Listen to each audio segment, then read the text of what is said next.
warahmatullahi wabarakatuh. Salam jumpa saudara, senang sekali saya Mia Rusmayanti kembali menyapa Anda dalam Beruga. Edisi kali ini spesial bekerja sama dengan Dinas LHK Provinsi Nusa Tenggara Barat. Pemirsa, kalau kemarin kita sudah membahas tentang gula aren, potensi gula aren, bagaimana pemasarannya dan juga keunggulan-keunggulannya. Kali ini saya akan mengajak Anda untuk membahas salah satu komoditi yang sebenarnya tak asing bagi seluruh masyarakat dan juga sudah masuk menjadi sebuah gaya hidup di masyarakat, yaitu kopi. Kali ini kita akan membahas tentang pengembangan HHBK atau hasil hutan bukan kayu kopi di kawasan hutan KPH Rinjani Barat. Untuk itu saya saat ini sudah ditemani oleh para spesialis kopi, bisa saya katakan seperti itu ya. Karena sudah ada para penghasil kopi di sini. Saya sudah kedatangan juga Pak Mustara Hadi, Kepala Balai KPH Rinjani Barat. Halo Pak, Assalamualaikum. Apa kabar hari ini Pak? Alhamdulillah. Alhamdulillah baik. Ya, hari ini sudah minum kopi Pak? Alhamdulillah setiap hari minum kopi. Alhamdulillah. Ya, kopinya langsung dari KPH Rinjani Barat ya. Dan juga sudah ada kelompok penghasil kopi Koptan HKM Maju Bersama Bapak Haji Arti. Assalamualaikum Pak Haji. Sehat Pak nggih? Alhamdulillah. Dan juga sudah ada kelompok penghasil kopi KTH Meleko Bangkit ya, Bapak Raden Mardi. Selamat datang Bapak.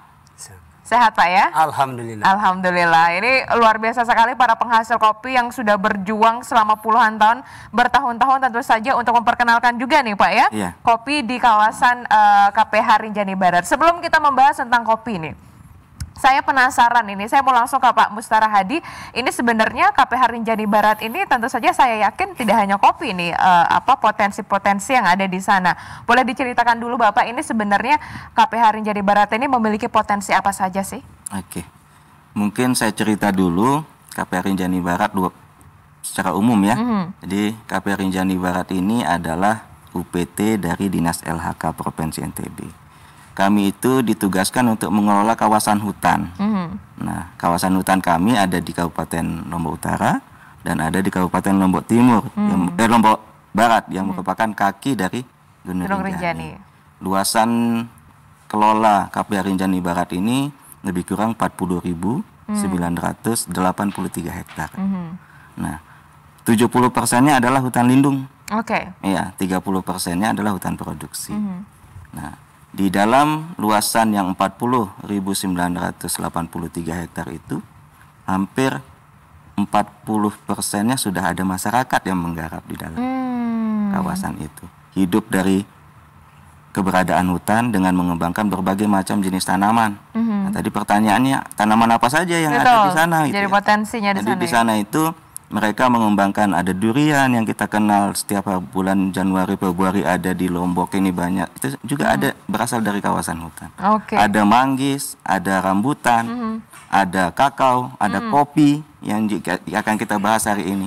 Banyak juga. Kemudian juga ada kayu putih yang kami coba untuk kembangkan selama ini. Ya? Dari 2014 itu sudah kita kembangkan tanaman kayu putih.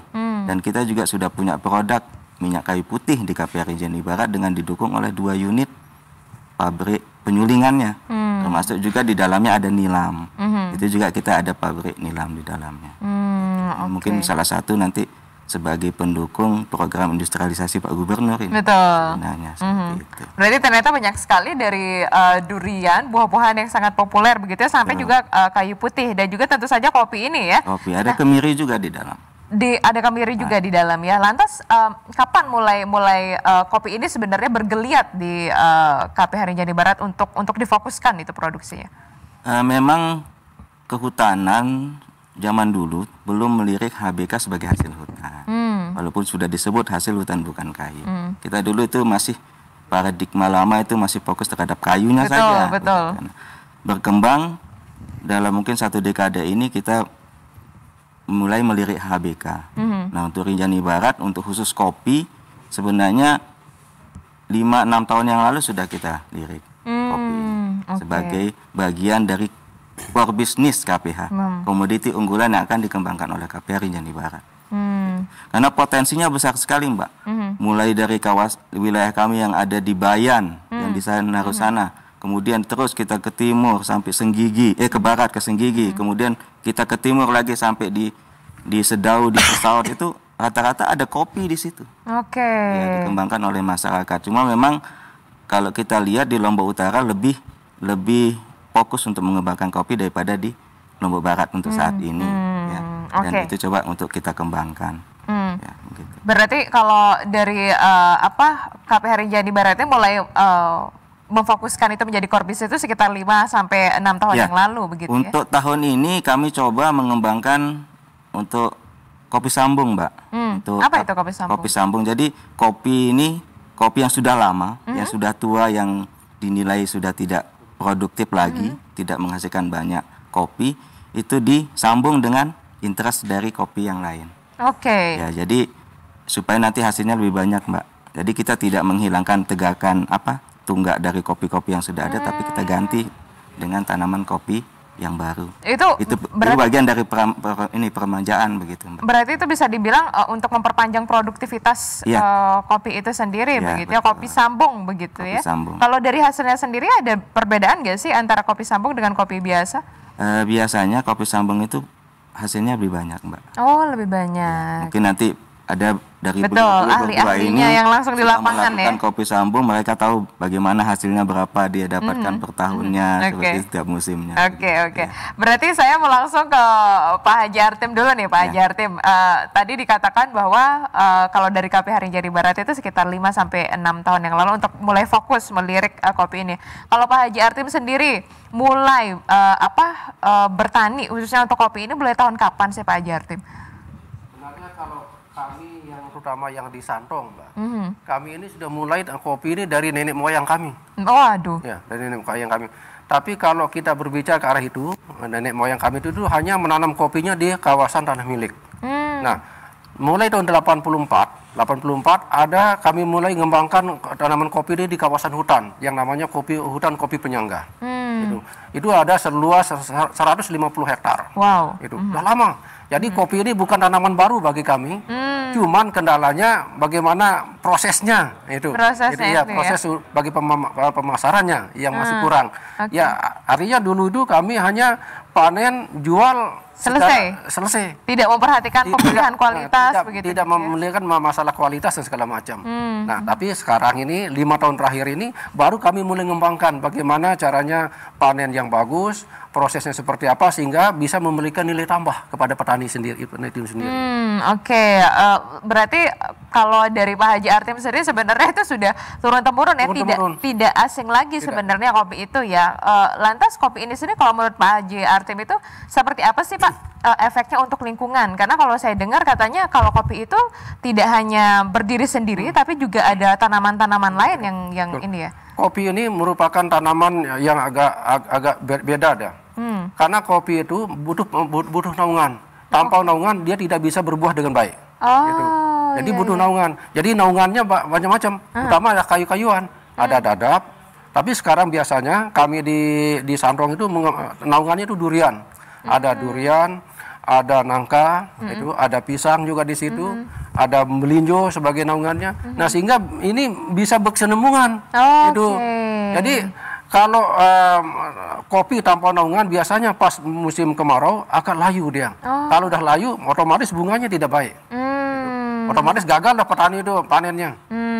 Berarti kalau tanam kopi otomatis dapat penghasilan sampingannya banyak sekali, begitu ya, luar biasa sekali. Saya juga ini insight baru bagi saya, ternyata tidak sesimpel itu ya ketika kita berbicara tentang kopi, bahwa tanam kopi langsung panen, ternyata ini juga banyak sekali istilahnya efek-efek lanjutannya, khususnya untuk kesejahteraan dan ekonomi masyarakat sekitar ya. Saya mau langsung ke Pak Raden Mardi. Kalau tadi kalau dari Pak Haji Artim di Santong itu turun temurun, apakah sama seperti di lingkungan Pak Raden Mardi? Mulai kapan sebenarnya ini mulai bergeliat kopi ini? Oke, terima kasih. Jadi sama juga dengan ceritanya Pak Haji Artim tadi, proses untuk kopinya sama. Cuma kami di kelompok HKM Meleko Bangkit lebih meningkatkan produktivitas daripada kopi itu sendiri dengan melibatkan kelompok untuk mengelola secara langsung seperti yang ada di depan kita ini. Karena kalau kita secara langsung menjual dalam bentuk gelondongan, nilai tambah tidak ada sama sekali. Betul. Ini lebih ke kreativitas daripada ibu-ibu selaku petani daripada kelompok-kelompok petani kita yang pengelola di kawasan. Inilah kreativitas daripada ibu-ibu. Oke. Berarti selain kita juga melestarikan kopi kita sendiri, itu juga kita melibatkan masyarakat begitu ya.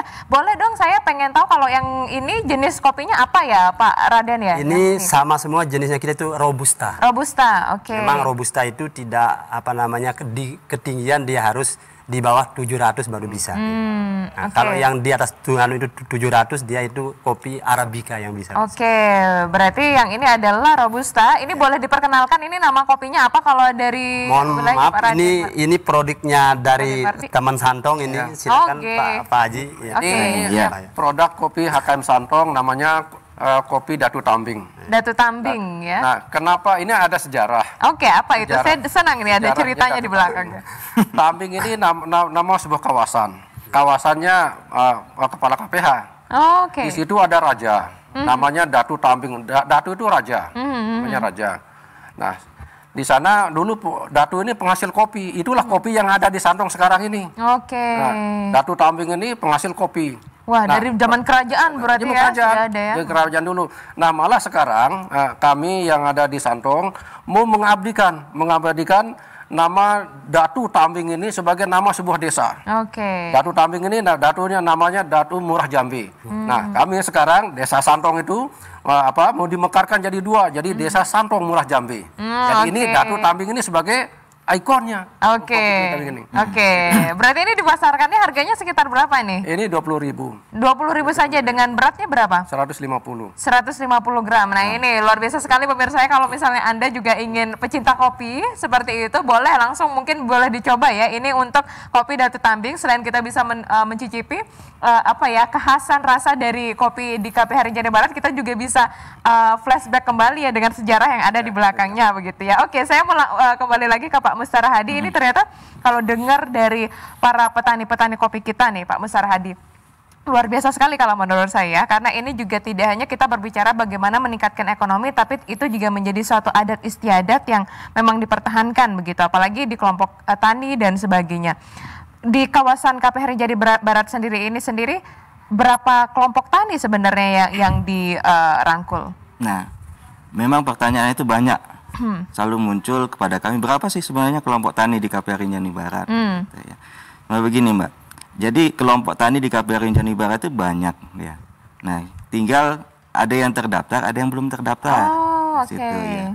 Nah, saat ini kami coba untuk menjadikan mereka sebagai kelompok yang terdaftar, tidak hanya di NTB tetapi juga di pusat, di Kementerian LHK.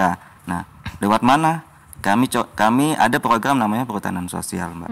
Nah, dari situlah kita coba mendaftarkan kelompok-kelompok ini sebagai bagian dari kelompok perhutanan sosial yang resmi sebagai pengelola kawasan di KPH Rinjani Barat. Jadi kami berharap dengan mereka terdaftar, produk-produk mereka itu juga dapat diterima sebagai produk yang dikelola secara lestari begitu. Oke. Berarti apa nih bedanya kalau misalnya petani belum terdaftar dengan yang sudah terdaftar? Apa keuntungan-keuntungan yang akan didapatkan oleh para petani? Ya, pertama mereka kalau dia terdaftar kan mereka sudah dikenal oleh pemerintah baik pusat maupun daerah. Sehingga program-program kegiatan KPH pun akan diarahkan ke situ, bagaimanapun juga kepada kelompok-kelompok yang sudah terdaftar. Jadi kami sangat menghimbau sebenarnya, berharap, dan ini menjadi progres kegiatan kami selama ini untuk menjadikan kelompok tersebut menjadi terdaftar. Ya. Mereka bisa mengusulkan untuk mendaftarkan diri sebagai kelompok perhutanan sosial kepada KPH Rinjani Barat, kemudian nanti akan dilakukan verifikasi teknis, kemudian nanti dibuatkan NKK, bisa melalui proses perhutanan sosial itu bisa melalui kemitraan kehutanan, bisa juga melalui hutan kemasyarakatan. Nah, kalau kemitraan kehutanan itu dia bekerja sama. Kami antar KPH Rinjani Barat bekerja sama dengan kelompok untuk sama-sama mengelola hutan itu. Begitu ya. Jadi sebaiknya para petani juga harus mendaftarkan diri mereka begitu ya, agar lebih mudah mendapatkan pembinaan, lalu juga mendapatkan bantuan bagaimana memasarkan produk dan sebagainya. Ngomong-ngomong kita tentang pemasaran. Kalau pemasaran ini berarti kan juga identik dengan promosi ya, Pak Mustarah Hadi ya. Saya penasaran Pak, ketika kita berbicara kopi, kita akan Indonesia terkenal salah satunya dengan kopi Acehnya Gayo. Lalu Aceh kita melipir lagi ke arah timur, lalu Jawa itu juga orang-orang sudah banyak mengenal, lalu Bali. Lalu kenapa kita lompat ke NTT Pak? Kenapa nama dari kopi NTB itu tidak segaung daerah-daerah lain. Sebenarnya ada apa dengan kopi kita? Ya, kalau kita bicara yang di Rinjani Barat saja ya, memang kalau kita keluar kita tidak temukan mana ini kopi yang dari Lombok. Nah, kadang ya padahal kopi kita banyak sekali. Kalau saya mungkin ya, saya melihatnya karena kita belum bisa menjamin kualitas kopi Lombok begitu. Kalau saya melihatnya, mengapa saya katakan begitu? Kalau kita lihat di masyarakat, mungkin nanti dari pengalaman teman-teman di bawah, sebagian besar petani kita ini memanen itu tidak dipetik yang matangnya. Tapi secara keseluruhan, kalau bahasa sini di perut gitu loh. Di apa Pak? Di perut langsung semuanya. Ya, semua. Gitu. Jadi yang matang, yang mentah, masuk yang semua. Mau matang masuk semua, diambil begitu. Itu dijadikan satu sehingga tidak bisa dijamin kualitasnya ini. Sementara kan pencinta kopi atau kualitas kopi ditentukan oleh matang tidaknya kopi yang diambil begitu. Itulah kekhasannya. Nah, kemudian yang kedua, kopi-kopi mahal itu juga kan tergantung kepada spesifikasinya. Ya, ada yang dikatakan kopi yang dihasilkan dari kotoran gajah. Kalau kita baca nilainya bisa sampai 11 jutaan, kali lipat 500 gram. Kalau di Indonesia masuk juga dia sebagai kopi luwak. Kopi luwak itu sampai 4 juta. Nah, bayangkan Pak Haji Artim tadi jual 20.000. Betul sekali, berapa kali lipat? 150 gramnya. Sedangkan kopi luwak bisa dijual 4 jutaan dalam setengah kilonya. Begitu. Nah, mengapa? Karena memang mengapa bisa mahal? Karena memang khas dari kotoran luwak itu. Luwak dijamin bahwa kopi yang diambil itu adalah kopi yang matang. Luwak itu tidak akan makan kopi yang mentah. Dia akan memakan yang sudah merah. Lalu fermentasi di dalam tubuhnya mungkin seperti itu, lalu dikeluarkan dalam bentuk kotoran. Itulah yang diambil. Sehingga orang percaya ini saya minum kopi luwak, kopi yang benar-benar matang. Yang kualitasnya sudah khusus ini luwak ini darinya. Nah itu tadi berarti kendala kita adalah kita ini masih lemah di pengolahan kita ya sebenarnya. Saya mau langsung ke Pak Haji Artim. Pak Haji Artim dikatakan tadi bahwa kita memang kurang sekali panen itu langsung semua begitu. Nah kalau dari petani sendiri apakah memang seperti itu adanya? Apa memang sekarang sudah ada mulai perbaikan? Memang seperti apa? Kalau kita ke belakang memang seperti itu kenyataannya.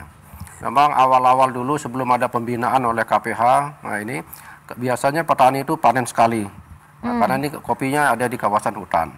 Nah, tapi setelah ada pembinaan ini, petani itu mulai diberikan edukasi tentang bagaimana cara pemanenan sehingga bisa menghasilkan kualitas kopi yang bagus. Maka sekarang, mulai 5 tahun terakhir ini, petani sudah mulai panen yang matang. Nah, sehingga bisa memberikan nilai tambah. Kalau biasanya tadi kita panen perut itu, secara keseluruhan, harga kopi itu memandang per kilo itu hanya 15 sampai 20.000. Tetapi kalau kita panen yang matang, seperti katanya Bapak Kepala KPH tadi, bisa menjadi 30.000 per kilo. Berarti bisa 2 kali lipat ya? Bisa. Ya, inilah makanya petani ini perlu diberikan edukasi pembelajaran. Ini. Nah, lebih-lebih kalau kita mau jadikan sebagai barang jadi kayak bubuk begini, otomatis kopi yang panen matang itu beda rasanya. Beda rasanya. Berarti itu ya, makanya sekarang itu sedang menjadi ini fokusnya adalah bagaimana membina petani itu sendiri, mengedukasi sendiri. Kalau dari Pak Raden Sri, Pak Raden saya tadi tertarik juga mengatakan bahwa selain petani-petani ini juga kita melibatkan ibu-ibu begitu ya. Ini kegiatannya apa saja sih? Kita tahan dulu jawabannya, kita akan jeda saat lagi. Saudara tetaplah dalam Berungga edisi spesial kali ini.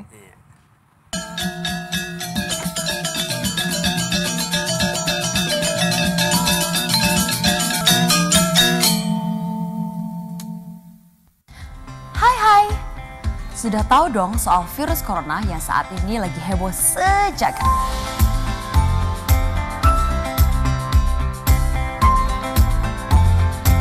Virus corona atau yang dikenal juga dengan novel coronavirus adalah virus baru penyebab penyakit saluran pernafasan.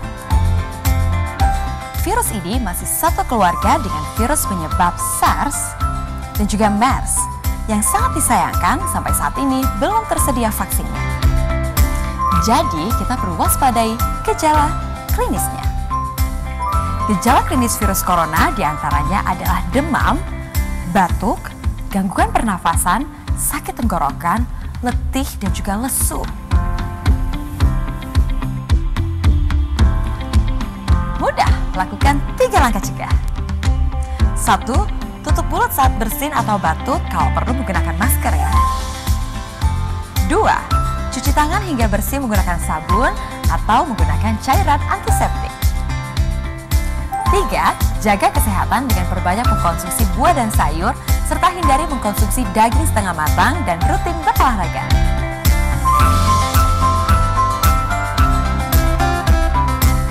Benar, yuk lakukan 3 langkah cegah agar kita terhindar dari resiko terkena virus corona. Tutup, cuci, jaga.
Mari kita bersama lawan COVID-19 menuju tatanan kehidupan baru.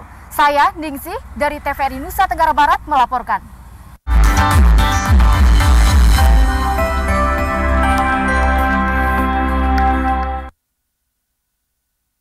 Cuci tangan itu penting untuk mencegah datangnya penyakit.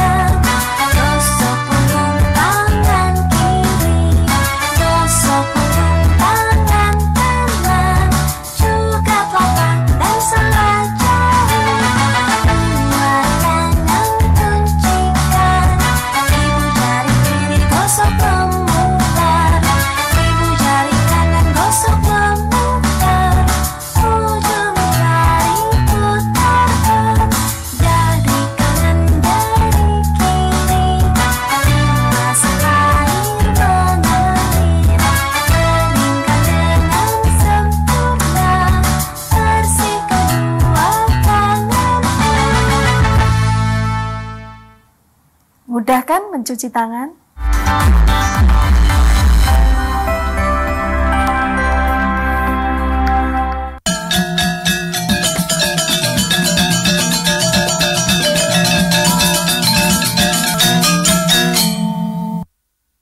Masih dalam Berungga edisi spesial kerjasama dengan Dinas LHK Provinsi Nusa Tenggara Barat, Saudara. Kita masih asik sekali ini berbicara tentang pengembangan kopi yang ada di kawasan KPH Rinjani Barat.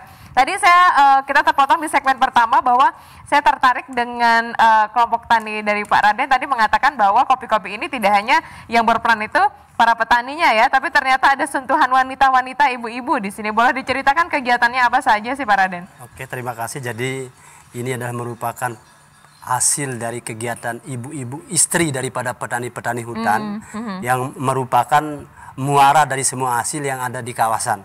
Termasuk ini juga usaha yang melibatkan ibu-ibu untuk meningkatkan penghasilan. Contoh sederhana, ketika harga kopi turun, kalau kita jual secara langsung gelondongan, secara otomatis petani merasa rugi. Betul. Jadi dengan adanya pengolahan ini, tingkat penghasilan petani maupun ibu-ibu akan meningkat juga.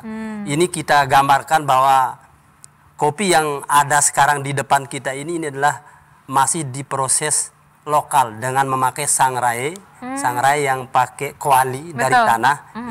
Nah, sekarang ini dengan adanya sentuhan dari FIP, ada beberapa teknologi yang diberikan kita dalam bentuk mesin, itu untuk meningkatkan kapasitas ibu-ibu. Nah, cuma sampai hari ini baru kita dapat mesin sangrai sama untuk continuous seller, sama timbangan. Nah, untuk yang lain kayak untuk mesin kopi saset kita masih sedang diproses. Luar biasa. Ini kopi saset berarti ini juga sudah kemana aja nih pemasarannya Pak Raden? Kalau kita di samping di tingkat lokal memang kalau untuk oleh-oleh sudah banyak, sampai di luar negeri pun sudah sampai, tapi dalam bentuk mereka berkunjung ke para wisatawan kita. Begitu ya. Oke. Nah, ini Pak Besar Hadi ini disinggung tadi FIP ini apa ini sebenarnya FIP itu? Jadi FIP itu panjangannya Forest Investment Program. Nah, dia ini adalah sebenarnya program dari Kementerian Lingkungan Hidup dan Kehutanan. Ini dananya dari Bank Dunia. Oh, oke. Ya, jadi ada 10 KPH di Indonesia yang terpilih untuk melaksanakan program FIP ini. Nah, salah satunya adalah KPH Rinjani Barat. Beruntung sekali kita dari 10 itu Rinjani Barat sebagai salah satu. Nah, FIP ini salah satunya adalah dalam rangka meningkatkan pemberdayaan masyarakat. Nah, salah satunya mereka memberikan, kita dari FIP ini bisa memberikan bantuan alat-alat produksi, ya, kemudian alat-alat produksi gula aren ada, kemudian alat-alat untuk kopi, termasuk bambu juga di situ, kemudian termasuk juga penanaman. Penanaman yang kalau di FIP ini disebut agroforestry, ada penanaman durian, ada interest kopi, seperti itu. Nah, jadi kelompoknya Pak Haji Artim, Pak Raden ini dapat interest kopi di situ. Mereka tadi untuk peremajaan tadi. Oke. Saya mau langsung ke Pak Haji Artim. Ini kenapa harus ada peremajaan kopi nih Pak Haji Artim? Karena kopi yang lama itu sudah tua. Kalau sudah tua, produktivitas hasilnya kurang. Nah, sehingga untuk meningkatkan hasil daripada petani itu sendiri, maka perlu peremajaan. Dengan kita remajakan, nah dengan kopi sambung seperti apa yang disampaikan oleh Bapak tadi, maka otomatis kopi ini petani itu tetap penghasilannya. Saya bayangkan bahwa kalau kopi sambung ini berumur 5 tahun bisa menghasilkan antara 10 sampai 15 kilo per pohon. Gitu. Jadi kalau keringnya ya sekitar 5 kilo. 5 dari kilo kering. 10 sampai 15 itu jadi 5 kilo. 5 kilo. Kalau kopi lokal nggak bisa dia. Kopi lokal itu. Mana kita juga panennya juga susah manjat. Tapi kalau kopi sambung nggak perlu kita manjat, malah sambil duduk pun bisa kita panen. Berarti kalau misalnya tanpa kopi sambung itu harus tinggi begitu ya. Berarti kalau kopi sambung ukurannya pendek tapi sudah banyak begitu. Dan kita tidak perlu membutuhkan banyak tenaga kerja. Itu kalau kopi sambung. Cukup kita sama keluarga bisa panen 1 hektar pun bisa. Tapi kalau kopi lokal nggak bisa. Kita butuh tenaga banyak dan otomatis biaya produksi juga banyak. Kalau dari segi rasa ada beda nggak kalau kopi sama saja begitu kualitasnya ya? Sama, tergantung ketinggiannya. Berarti saat ini masih fokusnya adalah ke kopi-kopi robusta ini. Untuk kedepannya ada perencanaan untuk peningkatan kualitas lagi Pak Haji? Alhamdulillah bahwa dengan adanya program EPP ini, kami dibantu oleh program ini pengadaan bibit kopi Arabica sebanyak 5.000. Kopi Arabica 5.000, kebetulan lokasi HKM Sandrong itu di ketinggian di atas 700 sehingga pas cocok sekali untuk pengembangan kopi Arabica. Nah, nanti ke depan bahwa kopi Arabica ini bisa kita jual ke luar karena peminatnya juga banyak, tinggi peminatnya untuk kopi Arabica. Tapi kalau kopi lokal ini kebiasaannya kopi robusta ini hanya lokal. Kita hanya jual di lokalan saja. Nah, seperti yang disampaikan teman tadi Pak Raden, banyak juga sih sudah kita pemasarannya sampai keluar. Tapi kalau kopi Sandrong ini, Datu Taming udah banyak sampai ke Bogor. Ada sahabat di sana pesan kita kirimkan. Pak Raden, kalau saya bertanya secara personal nih ke Pak Raden ini ya, kalau Pak Raden bisa menggambarkan apa yang membedakan kopi-kopi kita ini dengan kopi-kopi luar Pak Raden? Jadi mohon maaf, mungkin pernah kita juga ke Aceh kemarin, sempat juga ke Kopi Gayonya juga. Jadi yang tersirat di benak kita untuk perbedaan pertama mungkin di proses dia. Di prosesnya? Di prosesnya, karena rata-rata kita di sini kayaknya agak sembarang. Ukuran kopi itu jarang kita pilih mana yang bagus untuk kita olah gitu. Kalau di teman-teman yang sudah kita lihat agak maju, mereka sudah grid-gridnya sudah dipisahkan. Wah, Nah, di sanalah perbedaannya. Makanya ukuran tingkat ilmunya kita pun masih agak kurang. Tapi paling tidak sudah bisa melihat dan ada perbaikan untuk feedback untuk teman-teman petaninya ya. Ini kita masih proses untuk meningkatkan kualitas begitu ya. Kalau dari KPH Rinjani Barat sendiri sejauh ini seperti apa pembinaan yang sudah dilakukan kepada kelompok tani? Ya. Jadi selain kita coba untuk memberikan bantuan alat-alat, alat pengupas, alat pengupas kulit, pengupas biji, gitu kan Pak, masuk untuk roastingnya. Masuk nanti Pak Haji ini ada alat roastingnya, sehingga tidak sangrai lagi. Oh, oke. Kalau roasting itu bisa diukur dia, suhunya berapa, kemudian dia mau di roastingnya medium kah atau matang dark gitu kan, ada dikenal di kopi seperti itu. Nah itu mungkin bagian dari upaya kita untuk meningkatkan kualitas dari kopi yang dihasilkan oleh kelompok. Di samping itu kami juga berkomunikasi juga dengan Asosiasi Kopi NTB untuk bisa memberikan edukasi bagaimana cara memanennya, bagaimana cara pasca panennya intinya, menjemurnya berapa lama. Nah, bahkan kami baru tahu ternyata kopi itu tidak bisa kita jemur dari pagi sampai sore. Oh, oke. Begitu. Jadi masyarakat kita yang lama masih menjemur dari pagi sampai sore. Seminggu sudah kering nih, 3 hari gitu misalnya. Pokoknya kapan ada matahari di situ dijemur. Padahal gitu. kalau menurut yang tahu kopi yang saya pernah dengar, itu cukup 2 jam atau 3 jam sehari, lalu disimpan, lalu terjadi proses fermentasi di saat itu. Besok ini lagi, sehingga membutuhkan memang waktu yang lebih banyak, bisa sampai 2-3 minggu mereka harus menjemurnya. Yang awalnya kemarin mereka bisa menjemur 1 minggu, tetapi hasil yang akan diperoleh pasti akan baik. Lebih baik. Ya, gitu. Itulah upaya-upaya kita coba mendatangkan teman-teman asosiasi kopi. Makanya kemarin sebelum kami juga lakukan pelatihan terhadap teman-teman kopi ini, bagaimana cara memanen, bagaimana pasca panennya, mengolahnya, sampai mereka membuat kopi sendiri. Gitu. Sehingga ada gambaran, oh ternyata kopi ini bukan barang sembarangan ini, gitu. Tapi barang yang istimewa gitu. Sehingga bisa harganya naik, bisa harganya menjadi mahal. Dan mudah-mudahan nanti dengan begini ada nanti muncul, kalau kita ke kafe-kafe yang ada di luar Lombok, atau di Bali, di mana di Jawa, muncul nanti ada kopi Lombok pilihan, itu kan enak. Betul, ada KPH Rinjani, apalagi ada KPH Rinjani Baratnya nanti di situ ya. Pak Haji Artim, ini kan tadi dikatakan bahwa dulu itu pertama mulai dari petiknya yang satu jadi satu, terus setelah itu menjemurnya yang dulu dari pagi sampai sore seperti itu. Kalau sekarang seperti apa para petani mengolah kopi-kopi kita ini? Nah, mulai setelah ada pembinaan, edukasi oleh pihak KPH, alhamdulillah petani kita sekarang ini sedikit demi sedikit mulai berubah. Mulai dari panennya, dia tidak lagi panen sembarangan.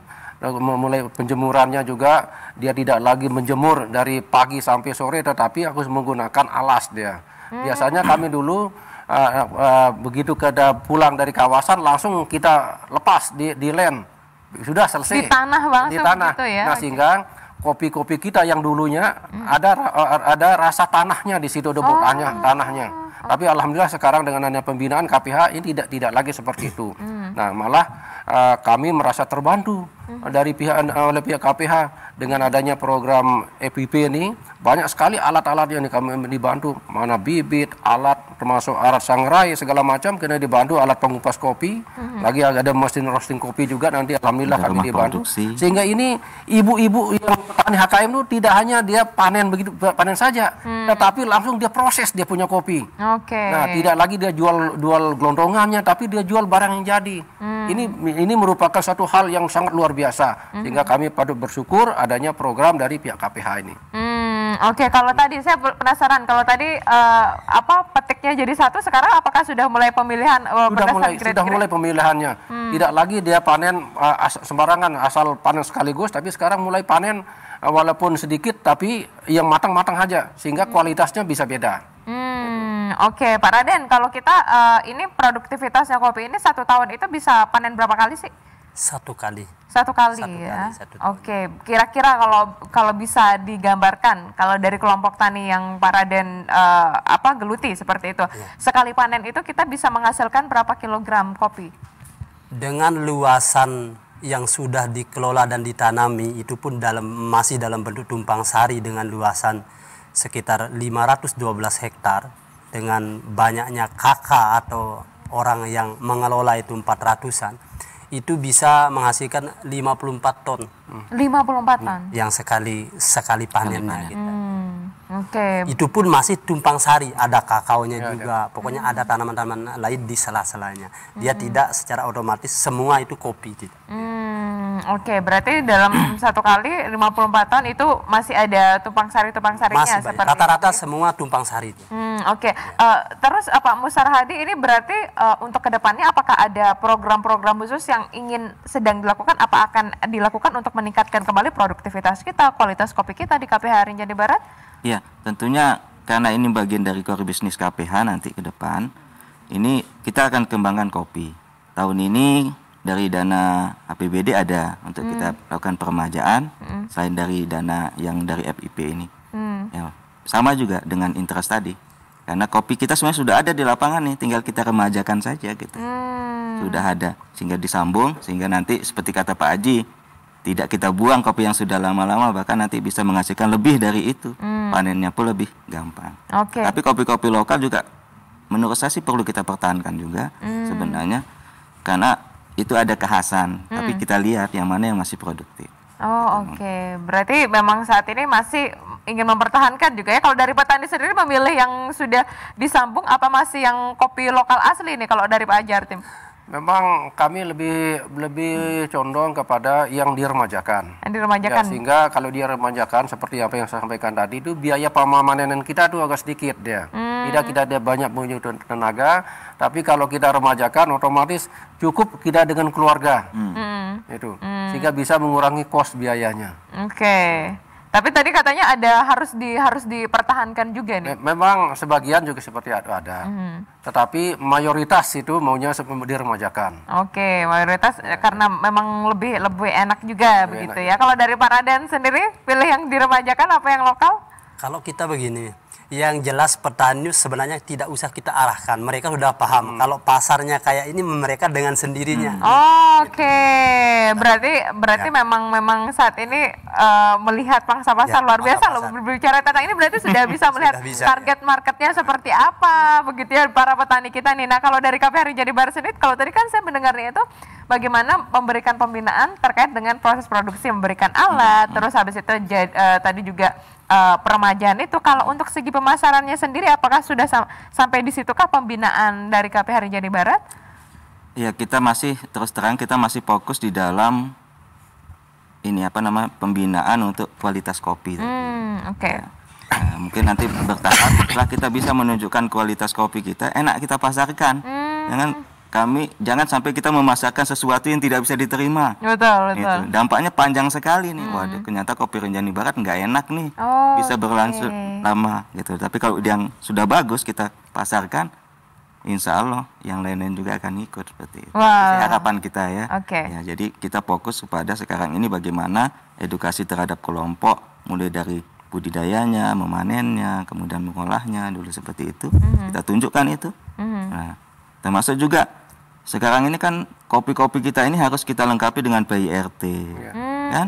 Harus ada halalnya, itu kan jaminan juga seperti itu. Betul. Bahkan kalau kita bicara ini kopi organik juga lebih jauh lagi gitu untuk pasar-pasar luar kan. Kalau organik lebih mahal lagi harganya. Nah, itu untuk mendapatkan PIRT lalu label halal dari MUI itu harus diusahakan dari petani, apa ada bantuan juga nih dari KPH Rinjani Barat? Jadi kita kan di pemerintahan itu punya tugas masing-masing, ya. Tentunya yang PIRT itu ada OPD lain, kan, seperti kesehatan, kan, seperti itu. Kemudian halal perindustrian masuk di situ. Saya yakin masing-masing OPD punya kuota yang bisa membantu masyarakat. Apakah itu gratis atau bagaimana pelayanannya itu? Berarti maksud saya koordinasi antara OPD-OPD yang ada itu langsung akan ke para petani ya, tidak melalui KPH Rinjani Barat begitu ya. Oke. Kita akan kembali nanti lanjutkan obrolan kita. Saudara tetaplah dalam Berugak karena kita akan kembali lagi.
Pertama kita masukkan bawang.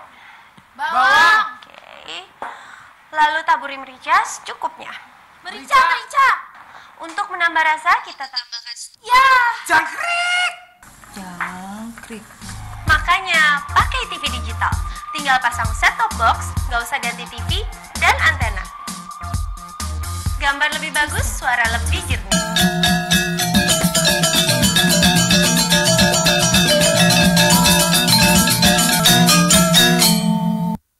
Baik, masih dalam Berugah edisi spesial kerjasama antara Dinas LHK Provinsi Nusa Tenggara Barat dengan TVRI Nusa Tenggara Barat. Saudara, kita tadi sudah banyak sekali, saya belajar banyak sekali tentang kopi, khususnya kopi di kawasan KPH Rinjani Barat ini. Mulai dari tadi saya menyatakan bahwa ternyata beda, ada peremajaan, lalu juga ada lagi bagaimana prosesnya dan sebagainya.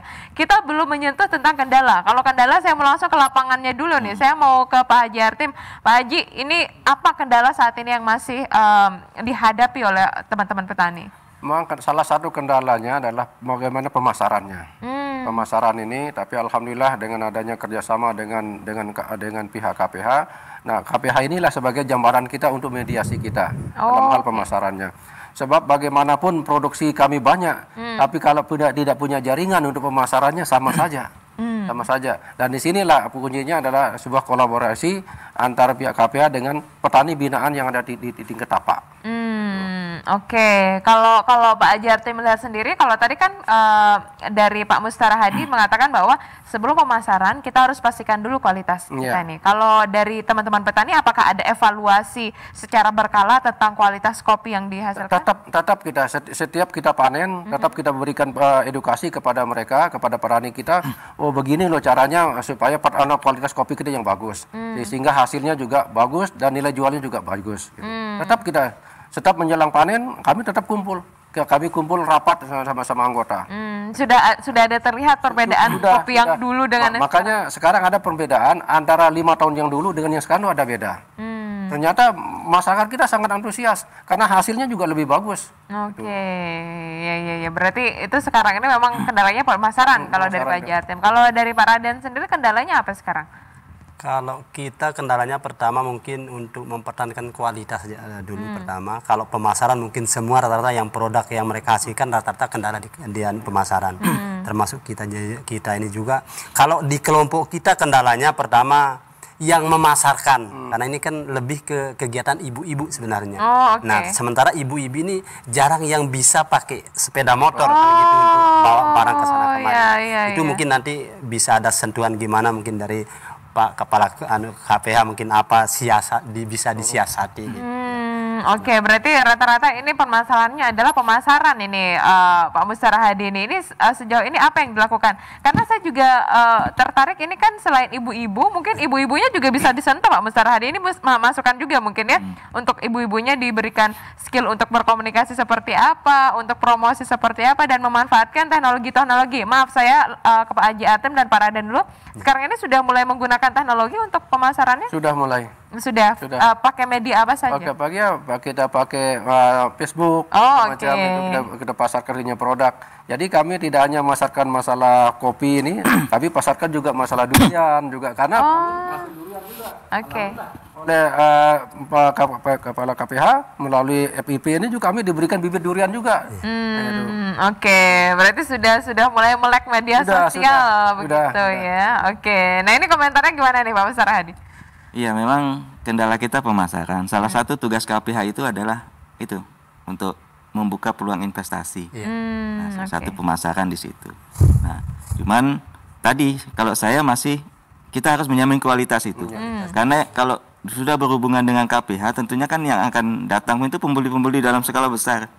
Ya kan? Mungkin tidak bisa dipenuhi saja dari kelompoknya Pak Haji Artim, tidak hanya bisa dipenuhi oleh kelompok dari Pak Raden, tapi ada dari kelompok-kelompok lain. Nah, di saat itu sudah kita bisa jamin enak kita memasarkan tadi. Karena kan skala besar nih Mbak. Ya, kalau dia beli sekilo 2 kilo oke mungkin masih bisa. Tapi kan ini sudah sekian ton dengan jaminan dengan kualitas yang sama dari beberapa kelompok. Nah, itu yang mungkin harus kita coba bangun sekarang ini. Nah, mengenai pemasaran kelompok-kelompok sudah mulai dari online juga Mbak. udah mulai ya, sebelum ini tahun-tahun begitu. sebelumnya kami lakukan pelatihan itu sebenarnya dari FIP ini. Okay. Pelatihan pemasaran, pelatihan komunikasi itu. Semuanya termasuk ke pembukuan dan sebagainya. Laporan-laporan keuangan itu kami berikan juga pelatihan itu kepada teman-teman kelompok maupun teman-teman yang ada di personil KPH sendiri. Oke, kalau dari Pak Musara Hadi melihat sejauh ini untuk kualitas kopi di beberapa kelompok tani itu sudah apakah masih sangat beda jauh kualitasnya, apa sudah mulai hampir mendekati sama semua kualitasnya, Pak? Ya, bagi yang sudah melakukan proses pemetikan tadi dibagi-bagi ada girit-giritnya, saya kira kualitasnya rata-rata bagus. Ya, tapi yang masih campur itu tidak bisa memastikan kualitas. Saya ini terus terang kopi ini saya kirim juga ke Jambi. Oke. Teman di Jambi kirim kopi ke saya. Lalu dibandingkan gimana nih rasanya? Menurut mereka enak, masuk ke dalam rasa mereka yang pencinta-pencinta kopi di sana. Berarti sudah ada feedback. Ya, sebenarnya tidak kalah kopi kita, Mbak. Cuma itu tinggal yang dikatakan Pak Raden Mardi, jaminan kita nih, kualitas kita ini sepanjang masa ini harus kita pertahankan begitu. Oke, nah ini saya mau menantang nih kelompok tani kita ini, katanya tadi sudah bisa memasarkan dan sebagainya. Kalau misalnya saya sebagai pembeli baru ini belum kenal dengan kopi di KPH Rinjani, apa sih yang membuat saya harus membeli kopi ini? Saya mulai dari Pak Haji Hartim dulu. Ya, karena pertama tentu dari apa namanya brandnya itu paling tidak orang bisa melihat kopi Datu Tamping. Nah, kopi mana kopi Datu Tamping kan sebenarnya dari situ. Nah, karena namanya Datu Tamping ini kan asing. Paling tidak orang mau kepinginnya kayak seperti rasanya seperti kayak apa. Nah, itu. Ini. Kalau dari segi rasa sendiri atau pilihan kopi apa yang buat saya harus membeli? Aromanya, ya luar biasa nih aromanya. Kalau dari Pak Raden ini kenapa saya harus membeli? Ini apakah sama semua jenisnya atau seperti apa? Kalau kita untuk lebih meyakinkan pembeli sebenarnya ada testernya juga. Oh, oke. Berarti saya harus mencoba testernya. Iya. Untuk tidak bisa kita kayak menjual kucing dalam karung gitu. Oh, ini barang kita silahkan dites. Oke. Kalau pilihan-pilihan kopinya sendiri, karena saya mendengar di beberapa tempat juga kopinya sudah ini kan ada kopi gula aren lah, kopi apakah. Kalau dari kopi kita di KPH Rinjani Barat sudah mulai memiliki variasi-variasi sendiri kah? Sudah ada. Kayaknya kita sudah ada rasa jahe sudah ada. Oh, oke. Ya. Rasa coklat juga ada. Sudah ada ya. Variasi bagian dari variasi. Begini deh, Mbak. Kalau kita bicara kopi ini tergantung daripada sejumlah mana banyak naungannya.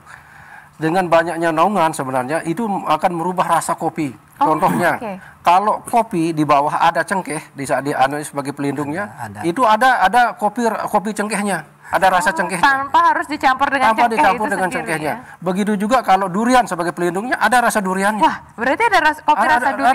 Ada kopi rasa durian. Karena pada saat terjadi penjerbukan waktu dia bunga itu terjadi. Ya, karena ada terjadi proses. Akan mempengaruhi rasa itu. Berarti bisa saya simpulkan juga kenapa saya harus membeli kopi dari KPH Rinjani Barat. Sudah dijelaskan tadi ternyata kan pelindungnya di KPH Rinjani Barat ini banyak sekali ya. Banyak ragamnya. Banyak ragamnya. Tadi ada apa saja? Ada rasa durian, ada rasa coklat. Ada coklat. Terus ada manggis, bisa nggak kopi rasa manggis? Bisa ada. Besar ada pengaruhnya. Karena saat terjadi pembuangan itu. Pembungaannya ya. Baik. Nah, ini kalau dari KPH Rinjani Barat ini melihat banyaknya pelindung ini, apakah itu juga melihat sebagai potensi untuk produk kopi kita, Pak? Yes, saya rasa itu adalah bagian dari potensi. Ya. Di hutan itu kita tidak bisa mengembangkan hanya satu jenis produk saja, tapi harus banyak produk. Kita tidak memikirkan nilai ekonomi saja, tetapi ekologi. Ya, jadi perlu saya kasih gambaran Rinjani Barat ini sumber air untuk Kota Mataram, untuk KLU dan untuk Lombok Barat. Nah, jadi ekologi juga menjadi pemikiran kita di situ. Nah, saya setuju sekali memang pemilihan pohon pelindung nantinya. Nah, kita sudah masuk durian di situ. Kami berharap nanti akan keluar nih kopi rasa durian. Betul ya. Itu enak ya. Jadi khas Rinjani Barat punya kopi rasa durian. Betul. Selain kita juga memperhatikan aspek lingkungannya, begitu ya. Ternyata ini juga betul kata orang, ketika kita memihak pada alam aspek ekonomi itu nanti juga akan ikut serta, begitu ya. Oke, sekaligus menjadi penutup kita pada kali ini, mungkin bisa kita diberikan ini harapannya ke depannya seperti apa nih kalau dari Pak Musara Hadi? Harapan saya adalah kopi nanti bisa menjadi salah satu pendapatan masyarakat yang bisa diandalkan, sehingga nilai kesejahteraannya meningkat, tetapi juga hutannya bisa lestari. Dan yang terakhir adalah akan muncul nanti kopi Lombok. Pak, maaf, sebelumnya saya penasaran ini kan tadi dikatakan Geliat Kopi 5 sampai 6 tahun yang lalu begitu ya, mulai difokuskan. Ada nggak sih perbedaan ketika Kopi Harinjani Barat belum memfokuskan kopi dengan setelah memfokuskan kopi kalau dari segi ekologi begitu? Ada, Mbak. Jadi masyarakat itu sebenarnya dengan kearifannya sudah memelihara kawasan hutan, hutan. Cuman kuncinya adalah yang penting mereka mendapat manfaat dari kawasan hutan itu. Jangan jadi kita tidak sembarangan menanam pohon. Misalnya kita masukkan tanaman kayu-kayuan, sonokling misalnya kita masukkan di dalam hutan lindung. Mereka kan berpikir ini tidak ada manfaat buat saya nanti ke depan, begitu. Jadi masalah yang timbul, keinginan untuk menebang nanti bermasalah, begitu.